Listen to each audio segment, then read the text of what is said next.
नमस्कार दोस्तों, स्वागत और अभिनंदन है आपकी अपनी तक्षशिला एकेडमी जोधपुर की ऑनलाइन क्लासेज में। दोस्तों आज अपन बात कर रहे हैं राजस्थान फार्मासिस्ट भर्ती 2020 और राजस्थान जेईएन भर्ती 2020 के बारे में। दोस्तों इन दोनों भर्तियों में जो सिलेबस है उस सिलेबस में राजस्थान जीके का भी एक महत्वपूर्ण रोल रहा है। इसी को ध्यान में रखते हुए और विद्यार्थियों की मांग पर तक्षशिला एकेडमी जोधपुर आपके लिए लेकर आया है topic wise online test series, जिसमें आपको पहले जो पूर्व परीक्षाओं में आ चुके हैं प्रश्न वो भी मिलेंगे और कुछ नए प्रश्न जो महत्वपूर्ण साबित होंगे आपके सिलेक्शन के लिए, उन प्रश्नों को भी हम शामिल करेंगे। तो दोस्तों तक्षशिला एकेडमी जोधपुर की ऑनलाइन क्लासेस से जुड़ने के लिए तक्षशिला एकेडमी जोधपुर का जो चैनल है उस चैनल को सब्सक्राइब कीजिए, लाइक कीजिए एंड शेयर कीजिए।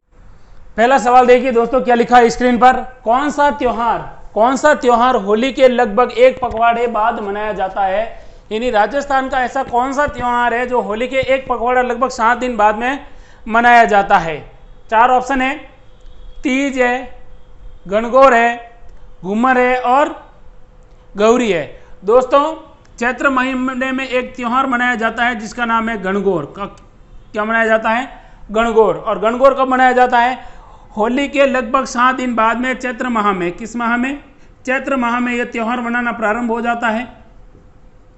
कई बार सवाल पूछ ले आपको कि गणगौर की सवारी कहाँ की प्रसिद्ध है। गणगौर की सवारी, तो गणगौर की सवारी है दोस्तों जयपुर की प्रसिद्ध।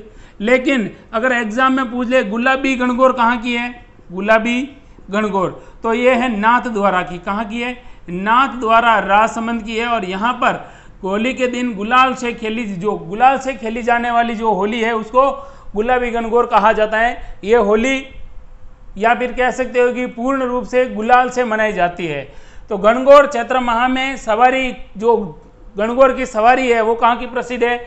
वो है आपके जयपुर की। और गुलाबी गणगौर कहाँ की है? नाथ द्वारा राजसमंद की है। नेक्स्ट क्वेश्चन देखिए आपकी स्क्रीन पर। राजस्थान, क्या लिखा है? राजस्थान का प्रसिद्ध बेणेश्वर मेला किस माह में बढ़ता है। राजस्थान का प्रसिद्ध बेणेश्वर मेला किस माह में बढ़ता है? 4 ऑप्शन है, चैत्र, माघ, भाद्रपद और आश्विन। दोस्तों सवाल क्या पूछा है? बेणेश्वर मेला। कौन सा मेला? बेणेश्वर मेला। अब देखिए बेणेश्वर मेला से संबंधित क्या क्या सवाल पूछा गया है। यह आयोजित होता है माघ महीने के अंदर पूर्णिमा, माघ पूर्णिमा के दिन तो इसका क्या होता है? मेला होता है। अब ये जो बेणेश्वर है, ये बेणेश्वर धाम है कहाँ पर? दोस्तों एक गांव है जिसका नाम है नवा टापरा गांव, और नवा टापरा गांव है डूंगरपुर में। तो डूंगरपुर में ये नवा टापरा गांव के अंदर यह आयोजित होता है। बेणेश्वर धाम को कहते हैं आदिवासियों का कुंभ। किसका कुंभ कहा जाता है? आदिवासियों का कुंभ। इसके अलावा और क्या कहा जाता है? ये त्रिवेणी संगम पर स्थित है। त्रिवेणी संगम का मतलब होता है 3 नदियां जहां पर मिलती हैं उसे कहते हैं त्रिवेणी संगम। और त्रिवेणी संगम किस किस का है? तो 3 नदियां हैं, सोम, माही और जाखम। सोम, माही, जाखम त्रिवेणी संगम पर रही है बेणेश्वर धाम। अगला सवाल, बेणेश्वर धाम राजस्थान का एकमात्र ऐसा धाम है जहां पर जो शिवजी का जो आप कह सकते हो शिवलिंग है वो किस अवस्था में? खंडित अवस्था में है। यानी यहाँ पर खंडित शिवलिंग की पूजा होती है। ध्यान रखना दोस्तों, किसकी? शिवलिंग है वो खंडित है। और बेणेश्वर मेला है, ध्यान रखना वापस क्या क्या सवाल है। बेणेश्वर धाम किस नदी के किनारे स्थित है? तो 3 नदियां हैं, सोम, माही, जाखम, वहीं पर स्थित है। तो बेणेश्वर मेला माघ पूर्णिमा को। इसके अलावा क्या कहते हैं इसे? आदिवासियों का कुंभ। कहां पर आयोजित होता है? डूंगरपुर में होता है, नवा टापरा गांव में। डूंगरपुर में कौन सा स्थल है? नवा टापरा, वहां पर यह आयोजित होता है। फिर अगला सवाल है बेणेश्वर मेला। बेणेश्वर मेला त्रिवेणी संगम, सोम, माही और जाखम 3 नदियों के संगम पर बना हुआ है। और यहाँ पर जो शिवलिंग है वो किस अवस्था में है? खंडित अवस्था में है। यानी जो शिवलिंग है वो पूरा नहीं है, थोड़ा टूटा हुआ है, उसकी पूजा की जाती है। और बेणेश्वर मेला है वो किसको समर्पित है? तो भगवान महादेव जी को समर्पित है। नेक्स्ट क्वेश्चन आपकी स्क्रीन पर देखिए। सहरिया जनजाति के मेले के लिए प्रसिद्ध हैं। सहरिया जनजाति का कौन सा मेला है जो प्रसिद्ध है? रामदेवरा का मेला, सीतावाड़ी का मेला, फिर है केला देवी का मेला और है केसरिया नाथ जी का मेला। दोस्तों सीताबाड़ी, ये सीताबाड़ी देखना दोस्तों, ये है 12 जिले में। कहां पर है? 12 में। इसे क्या कहा जाता है? हाड़ौती का सुरंगा मेला। हाड़ौती का सुरंगा मेला। इसके अलावा ध्यान रखिए दोस्तों, सवाल है कि यहाँ पर किस जनजाति के लोग आते हैं? सहरिया जनजाति। किस जनजाति के? सहरिया जनजाति के लोग आते हैं यहाँ पर। इसके अलावा ध्यान रखना, इस मेले की सबसे बड़ी विशेषता क्या है? तो यह सबसे बड़ा जो आदिवासी जनजाति है, कौन सी? सहरिया। और सहरिया राजस्थान में कहाँ पर निवास करती हैं? सहरिया है दोस्तों बारां जिले में। और बारां जिले की 2 तहसीलें हैं, ध्यान रखना, एक का नाम है शाहबाद, एक का नाम तो है शाहबाद, और एक का नाम है किशनगंज। ये किसके लिए जानी जाती है? ये सहरिया जनजाति के लिए जानी जाती है। सहरिया जनजाति का ये कुंभ कहलाता है, हाड़ौती क्षेत्र का सुरंगा मेला कहलाता है, और सीताबाड़ी का जो ये मेला है ये कहाँ पर आयोजित होता है? तो बारां जिले के अंदर आयोजित होता है। नेक्स्ट क्वेश्चन आपकी स्क्रीन पर देखते हैं वापस, कौन सा है? सवाल पूछा है जसवंत पशु मेला। जसवंत पशु मेला कहाँ आयोजित होता है? 4 ऑप्शन है, देखिए। पहला ऑप्शन है अजमेर, फिर है ब्यावर, फिर है करौली, फिर है भरतपुर। दोस्तों सवाल पूछा है जसवंत पशु मेला, और ये जो जसवंत पशु मेला है, जसवंत पशु मेला, ये जसवंत पशु मेला आयोजित कहाँ पर होता है? वापस 4 ऑप्शन देखिए, अजमेर, ब्यावर, करौली और भरतपुर। तो ये आयोजित होता है भरतपुर में। अब इसके अलावा देखना दोस्तों और क्या पूछा जाता है, मैं यहाँ पर 2-4 मेले हैं जो पशुओं से संबंधित है वो बता रहा हूँ। चंद्रभागा पशु मेला, चंद्रभागा पशु मेला ये झालावाड़ जिले में आयोजित होता है, और झालावाड़ में भी चंद्रभागा नदी के अंदर, नदी के पास। इसके अलावा मालानी पशु मेला, मालानी, और मालानी किसकी स्मृति में? मल्लीनाथ जी। मल्लीनाथ जी पशु मेला कहाँ पर आयोजित होता है? तो ध्यान रखना, ये मल्लीनाथ पशु मेला है, मल्लीनाथ पशु मेला है। ये मल्लीनाथ पशु मेला कहाँ आयोजित होता है? ये होता है, ध्यान रखना, बाड़मेर के अंदर। कहाँ होता है? बाड़मेर में। अगला सवाल, पर्वतसर पशु मेला कहाँ आयोजित होता है? पर्वतसर पशु मेला, और पर्वतसर पशु मेला होता है आपको पता होना चाहिए तेजा जी का सबसे बड़ा नागौर के अंदर। इसके अलावा एक मेला आयोजित होता है पुष्कर में। पुष्कर पशु मेला कहाँ पर? अजमेर के अंदर। कहाँ पर? अजमेर के अंदर पुष्कर पशु मेला है। तो सवाल पूछे जसवंत पशु मेला भरतपुर, चंद्रभागा पशु मेला झालावाड़, मल्लीनाथ पशु मेला बाड़मेर, पर्वतसर पशु मेला नागौर, और पुष्कर जहाँ पर सबसे ज्यादा ऊंट और घोड़े आते हैं बिकने के लिए, वो कहाँ पर है? अजमेर के अंदर है। कहाँ पर है दोस्तों? अजमेर में है। ये सवाल पूछे जाते हैं अक्सर। अगला सवाल देखिए आपकी स्क्रीन पर, पुष्कर में सबसे प्रसिद्ध मंदिर हैं। पुष्कर में सबसे प्रसिद्ध मंदिर है, कौन सा है आपको बताना है? महादेव मंदिर है, विष्णु मंदिर है, राम मंदिर है, या ब्रह्मा मंदिर है? तो दोस्तों ध्यान रखना, पुष्कर, पुष्कर कहाँ पर है? अजमेर में। कहाँ पर है? अजमेर में। किसके लिए जाना जाता है? ये ब्रह्मा मंदिर है। ब्रह्मा मंदिर यानी कह सकते हो विश्व का एकमात्र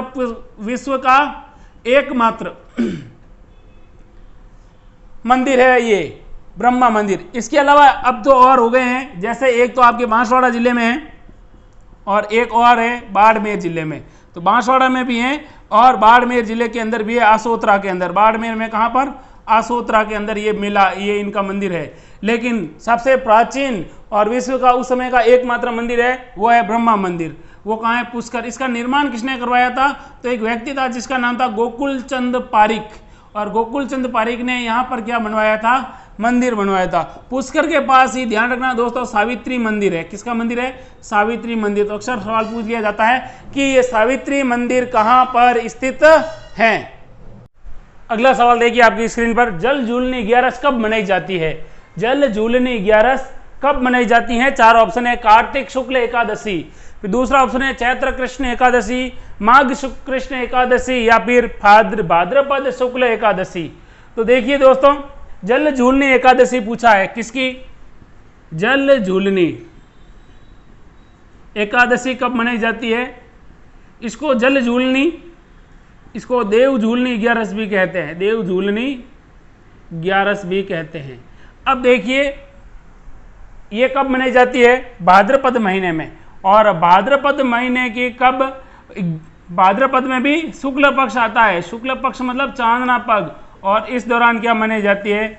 11 मनाई जाती है, या एकादशी मनाई जाती है। वो होती है जल झूलनी या देव झूलनी एकादशी या 11। इस दिन क्या होता है कि गांव के अंदर जो ठाकुर जी के मंदिर होते हैं गांवों में, उन ठाकुर जी के मंदिरों को मंदिरों में जो मूर्ति होती है ठाकुर जी की, मंदिर से बाहर ले जाया जाता है गाजे बाजे के साथ, तालाब या पास में जो पवित्र स्थान होता है गांव का या किसी शहर का, वहाँ पर उनको नहलाया जाता है, स्नान कराया जाता है, और उसके बाद वापस वो लाकर कहाँ पर स्थापित की जाती है, मंदिरों में स्थापित की जाती है। इसीलिए इसको जल झूलनी या फिर देव झूलनी 11 कहा जाता है। अब देखिए नेक्स्ट क्वेश्चन आपकी स्क्रीन पर क्या है, सवाल लिखा है बड़ी तीज। बड़ी तीज, सातुड़ी तीज या फिर कजली तीज कब मनाई जाती है? देखिए बड़ी तीज, कजली तीज या सातुड़ी तीज तीनों एक ही मतलब है। कब मनाई जाती है? 4 ऑप्शन है, भाद्रपद शुक्ल तृतीया, भाद्रपद कृष्ण पक्ष तृतीया, श्रावण पूर्णिमा या फिर भाद्रपद शुक्ल तृतीया। दोस्तों भाद्रपद महीना आता है आपको पता होगा, और भाद्रपद कृष्ण पक्ष आता है, और कृष्ण पक्ष में क्या आती है? तृतीया। इस तृतीया को क्या कहा जाता है? जैसे कि आपके प्रश्न में लिखा है, इसको कहा जाता है, देखिए बड़ी तीज, इसको कहा जाता है बड़ी तीज, इसे कहा जाता है सातुड़ी तीज। क्या कहा जाता है? सातुड़ी तीज। और क्या कहा जाता है इसे? इसे कहा जाता है कजली तीज। क्या कहा जाता है? कजली तीज। तो देखिए दोस्तों ये क्यों कहा जाता है बड़ी तीज का मतलब ये हुआ कि श्रावण महीने में जो तीज आती है वो भाद्रपद महीने से पहले श्रावण का महीना आता है, और श्रावण महीने में जो तीज आती है उसे छोटी तीज माना जाता है, और जो भाद्रपद महीने में आती है वो तीज बड़ी तीज मानी जाती है। अगली बात, इसे सातुड़ी तीज क्यों कहा जाता है? क्योंकि जब इस दिन महिलाएं होती है अपने सौभाग्यवती या फिर कह सकते हो अपने सुहाग की क्या करती है? दीर्घायु के लिए ये व्रत करती है, और उस दिन किसके लड्डू खाती हैं? सातू के बने लड्डू खाती है, और सातू के बने लड्डू खाने के कारण इसे सातुड़ी तीज कहा जाता है। अगली बात, कजली तीज क्यों कहा जाता है? कजली का मतलब होता है काला, और ये कृष्ण पक्ष में आती है, इसीलिए इसको कहा जाता है कजली तीज। लेकिन अपन ने एक सवाल पढ़ा था, मैंने बताया भी था एक दो बार जब पढ़ा रहा था, कि जो ये छोटी तीज है, छोटी तीज की सवारी कहाँ की प्रसिद्ध है? छोटी तीज की सवारी है वो आपकी जयपुर की प्रसिद्ध है। लेकिन जो बड़ी तीज है, इस बड़ी तीज को कजली तीज कहा जाता है, और कजली तीज की सवारी है वो कहाँ की प्रसिद्ध है? बूंदी की। और कजली महोत्सव, कजली तीज महोत्सव कहाँ मनाया जाता है? तो वो किस जिले में मनाया जाता है? कजली तीज महोत्सव बूंदी में मनाया जाता है। अब देखिए ये जो बड़ी तीज है, इस दिन किस वृक्ष की पूजा की जाती है?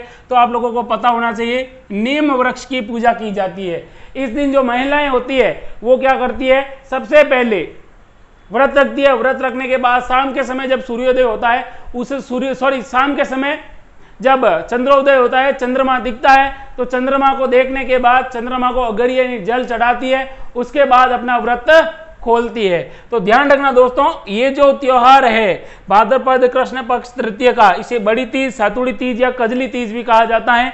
सातुड़ी तीज इसलिए क्योंकि सातू के लड्डू खाए जाते हैं। अगली बात, अब अगला सवाल है कि इसको कजली तीज इसलिए कहा जाता है क्योंकि कजली तीज की सवारी है वो कहाँ की प्रसिद्ध है, या कजली तीज कहाँ की है? बूंदी की है। इस दिन किस वृक्ष की पूजा होती है? तो नीम वृक्ष की पूजा होती है। इसके अलावा ध्यान रखना दोस्तों कि इस दिन जो महिलाएं व्रत रखती है, और जो मतलब सुहागिन महिलाएं होती है व्रत रखती है, तो उसके पीहर वाले उनके लिए सिंजारा लेकर आते हैं। क्या लेकर आते हैं? सिंजारा, जिसमें जो सुहाग की होती है, सुहाग होता है, उस सुहाग की कुछ वस्तुएं होती है, उसे सिंजारा कहा जाता है। तो सिंजारा भी तीज के दिन ही आता है। इस दिन देखिए जो ये दिन होता है यह महिलाओं का दिन होता है, और इसे बड़ी तीज, कजली तीज कहा जाता है। स्पेशली सवाल एक बार ये पूछा जाता है कि राजस्थानी परंपरा के अनुसार राजस्थान का करवा चौथ कौन सा दिन है, कौन से दिन को मनाया जाता है? तो राजस्थान का करवा चौथ, राजस्थान का करवा चौथ कहा जाता है इस बड़ी तीज को, जो भाद्रपद कृष्ण पक्ष की तृतीया के दिन आती है। अगला सवाल देखिए, अक्षय तृतीया कब मनाई जाती है? सवाल क्या पूछ लिया है दोस्तों, अक्षय तृतीया कब मनाई जाती है? यह सवाल कई बार पूछा गया है एग्जाम में, और हर बार पूछा जाता है। तो 4 ऑप्शन है आपके सामने, वैशाख शुक्ल तृतीया, चैत्र शुक्ल तृतीया, ज्येष्ठ शुक्ल तृतीया और श्रावण शुक्ल तृतीया। याद रखना ये सवाल जो पिछली पटवारी भर्ती आई हुई थी प्री की, उस प्री में ये सवाल ऐसा का ऐसा दिया हुआ था, और इसके पहले जो कांस्टेबल की परीक्षा थी उसमें भी ऐसा का ऐसा था, एलडीसी की परीक्षा हुई थी उसमें भी ऐसा का ऐसा है। तो हो सकता है ये सवाल आपके रिपीट हो जाए अक्षय तृतीया से संबंधित। कब मनाई जाती है? 4 ऑप्शन थे आपके सामने। ये दोस्तों मनाई जाती है वैशाख शुक्ल तृतीया को, वैशाख शुक्ला तृतीया के दिन ये मनाई जाती है। इसे क्या कहा जाता है? ध्यान रखना दोस्तों, इसे कहा जाता है आखा तीज। क्या कहा जाता है? आखा तीज कहा जाता है। इसके अलावा राजस्थान में सर्वाधिक बाल विवाह, राजस्थान में सर्वाधिक जो टींगरों का विवाह होता है, बाल विवाह होता है, सर्वाधिक बाल विवाह होता है वो इसी दिन होता है, ध्यान रखना। राजस्थान में सर्वाधिक बाल विवाह इसी के दिन होते हैं। अगली बात, सबसे बड़ी बात जो सवाल पूछे जाते हैं, इस दिन आंगन के अंदर 7 दान की पूजा होती है। कितने दिन की? 7 दान की पूजा की जाती है, 7 दान की पूजा की जाती है। और अक्षय तृतीया के दिन से ही जो किसान होते हैं वो क्या करते हैं, अपना सुगन मना लेते हैं, सगुन मना लेते हैं कि भाई इस बार बारिश कैसी रहेगी या फिर इस बार हमारी फसल किस प्रकार की होगी। तो वो डिसाइडेड हो जाता है अक्षय तृतीया के दिन। किस दिन हो जाता है? अक्षय तृतीया या आखातीज के दिन हो जाता है। तो ध्यान रखना दोस्तों, राजस्थान में सर्वाधिक बाल विवाह होते हैं, अक्षय तृतीया के दिन होते हैं, 7 दान की पूजा होती है, इसे आखातीज भी कहा जाता है। और ये कब आती है? वैशाख शुक्ला तृतीया को, वैशाख शुक्ला तृतीया के दिन आखातीज का त्योहार मनाया जाता है। नेक्स्ट क्वेश्चन देखिए, निम्न में से कौन सा त्योहार, निम्न में से कौन सा त्योहार श्रावण मास में नहीं आता है?